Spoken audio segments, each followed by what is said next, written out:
Bueno, buenos días para todos y todas. Yo soy Carlos Castro, como dijo la señorita. Soy oncólogo hace más de 30 años.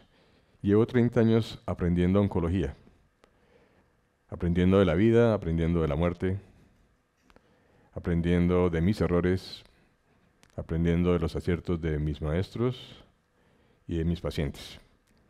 La oncología es una área de la medicina que tiene mucho que ver con el miedo, la angustia, el dolor, la incertidumbre.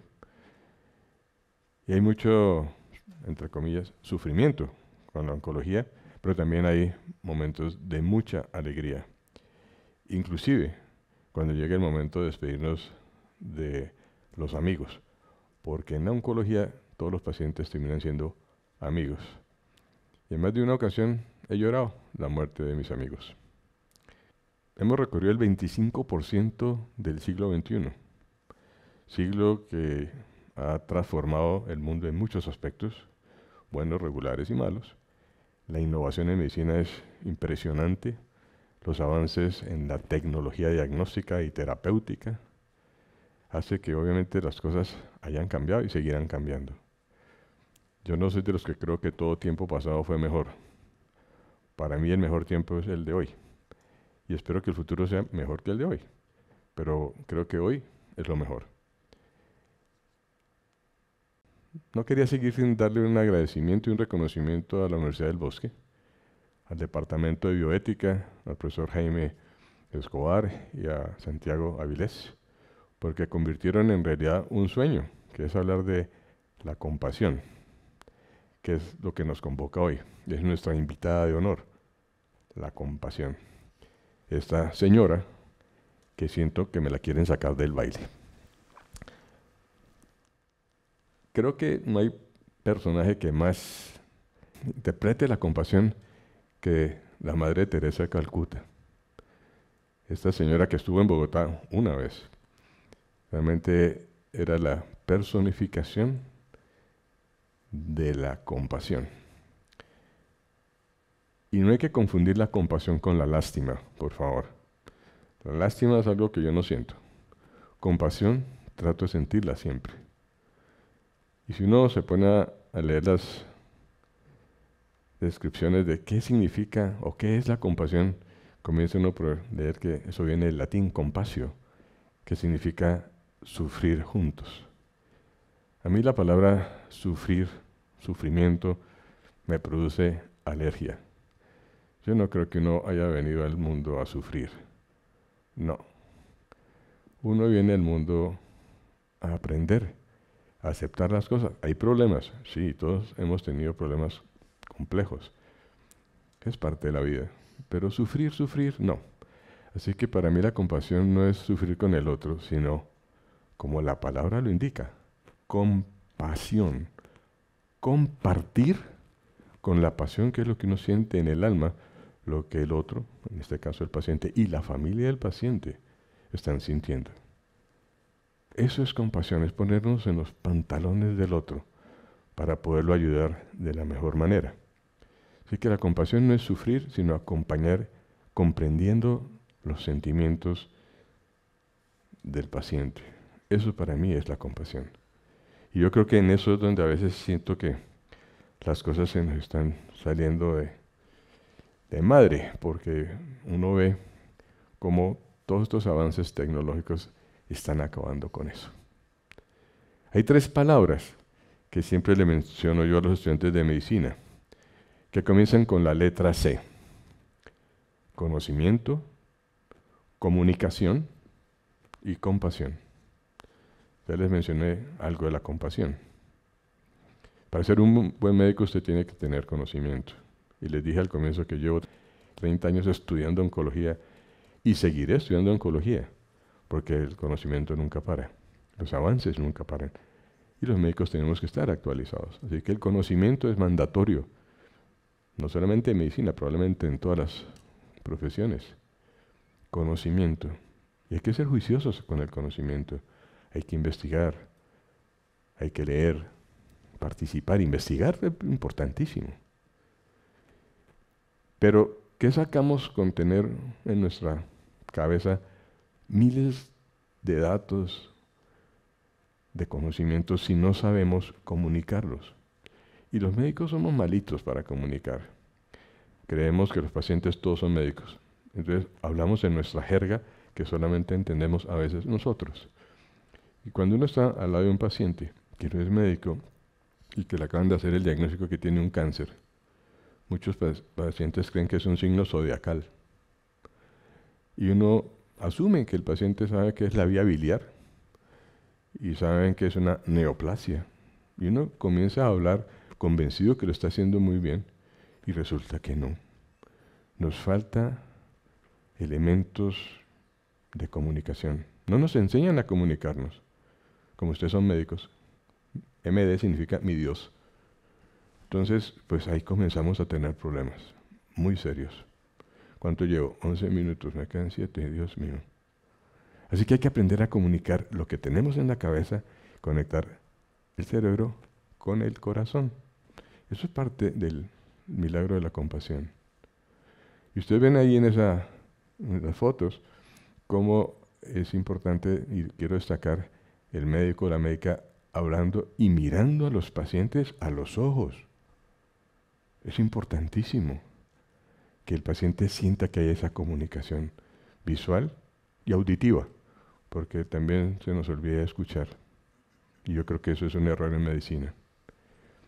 William Osler fue un médico canadiense muy famoso, dicen que es el padre de la medicina, que en esa época pues no teníamos PETs, no teníamos escáneres, no teníamos resonancias, y él tenía que recurrir a las herramientas que tenía, que era escuchar, mirar y observar y tocar. Eso era la medicina. De ahí el famoso ojo clínico. Hoy en día el ojo clínico se reemplazó por la tecnología, que me parece bien, porque obviamente hoy en día tenemos cosas que inimaginadas en cuanto a adelantos terapéuticos y diagnósticos. Pero William Osler tuvo cosas fantásticas. Como les dije, él es canadiense y murió en el Reino Unido en el año 1919, y sin embargo lo que dejó escrito sigue teniendo una actualidad enorme. Él fue el primero que sacó a los estudiantes de medicina de las aulas y se los llevó a los pabellones de los hospitales. Y les decía, escuchen al paciente, obsérvenlo, que el 50% de los diagnósticos se los está dando el paciente. Y eso se nos está olvidando.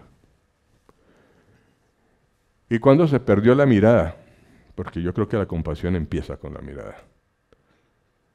No me acuerdo qué poeta, ya que Lorenzo habló de la poesía, decía que los ojos son la ventana del alma. ¡Qué maravilla! Y es cierto. Si uno deja de mirar al paciente, está perdiendo el 50% de la información útil como seres humanos. Y yo creo que se perdió cuando apareció el computador, porque ustedes ven ahí al colega sentado frente a la pantalla del computador, preguntando sin mirar al paciente, ¿por qué está usted hoy, señora? ¿Qué es la razón de su consulta? ¿Qué síntomas tiene? Y él sigue tecleando. Yo no aprendí a escribir a máquina, me toca chusografía, dedito, dedito. Y claro, pues uno tiene que estar mirando el computador porque de pronto mete el dedo donde no es. Hay otros colegas que ya saben y van mirando y van escribiendo, pero son pocos. Entonces, hemos reemplazado la mirada del paciente por la mirada a la pantalla del computador.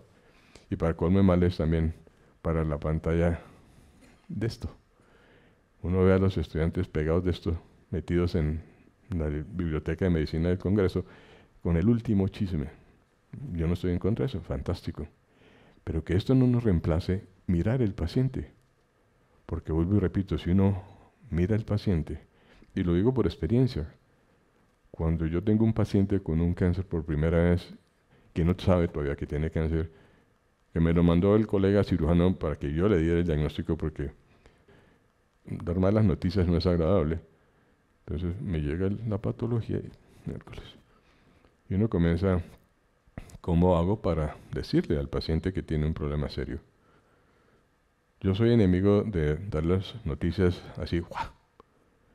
No, uno tiene primero que, de cierta manera, conocer al paciente, su familia. Yo les pregunto, ¿cuántos hijos tienes? ¿Qué hacen? ¿Cuántos nietos?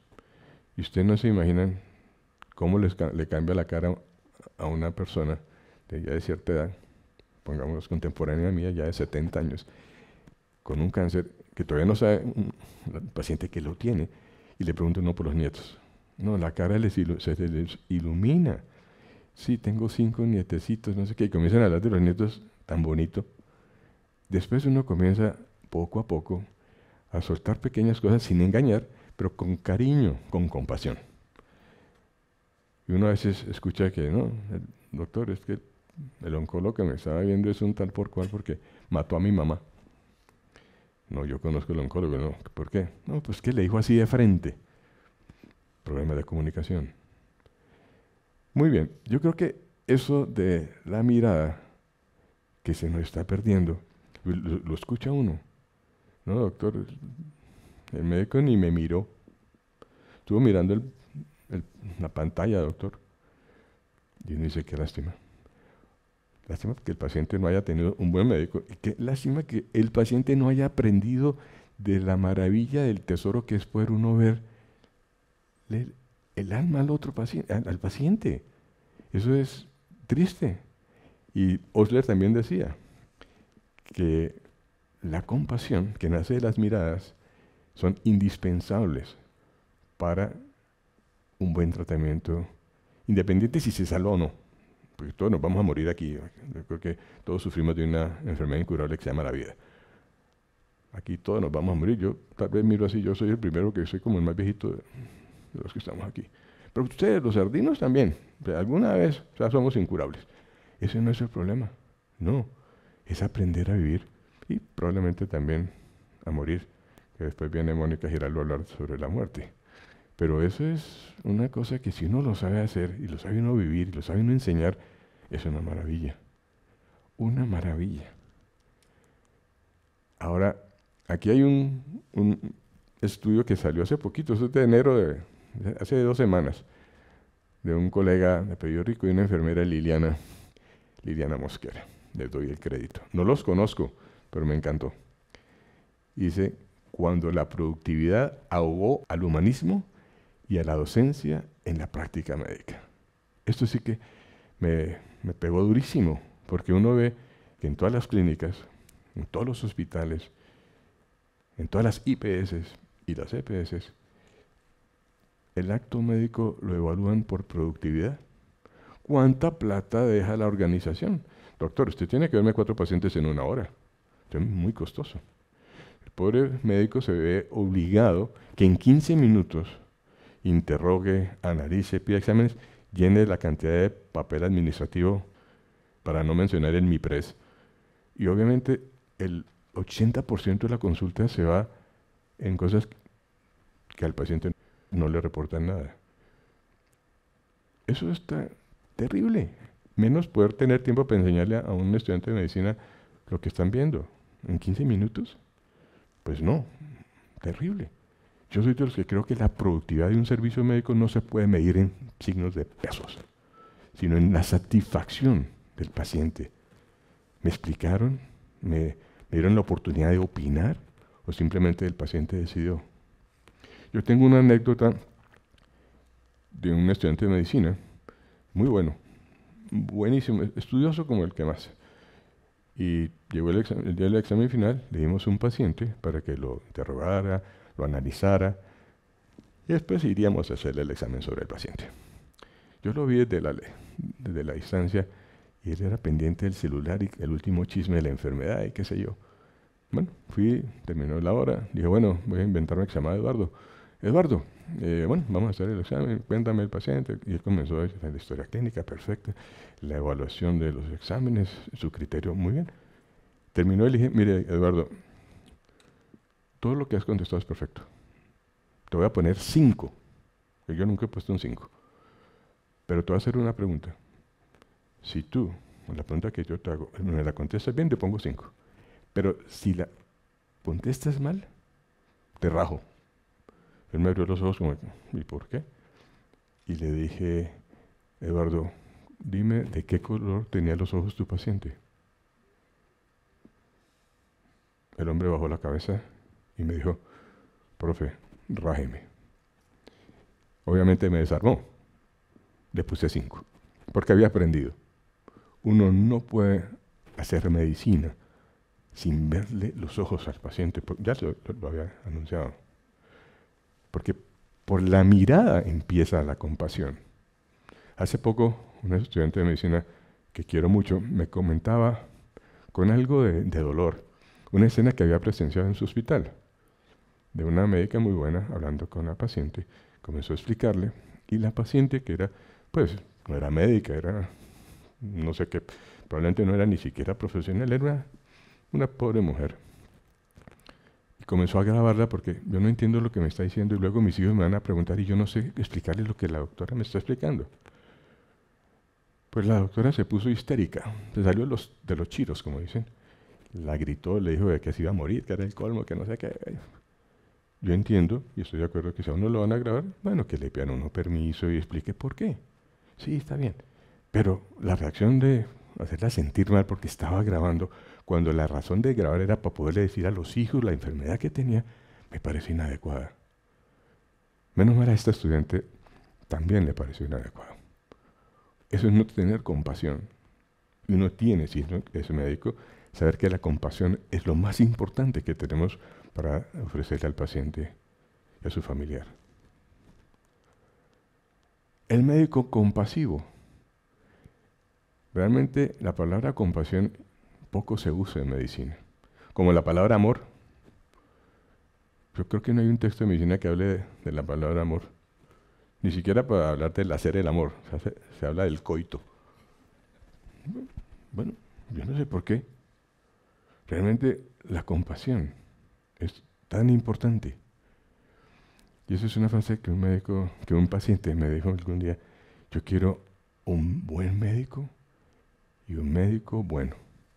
Porque un buen médico trata la enfermedad, pero un gran médico trata el paciente. Y yo creo que eso es lo que tenemos que rescatar nuevamente. En la medicina no se requieren reformas de la salud, es volver a ser compasivos. Y ya para terminar, un abrazo. Mire, ustedes están ahí sentaditos, probablemente conocen o no al vecino, pero ahorita que termine, mírenlo, sonríanle, díganle alguna frase amable y el mundo cambia. Yo inclusive a los pacientes, cuando después de que les tengo cierta confianza, no el primer día, y les da una mala noticia, les doy las opciones, les sembro la esperanza, al final les pido permiso y les digo: óyeme, ¿te puedo dar un abrazo? Y ustedes no se imaginan lo que ese paciente siente y lo que yo siento. Así que ayúdenos a cambiar el mundo. Sonrían, sean amables y sean felices. Gracias.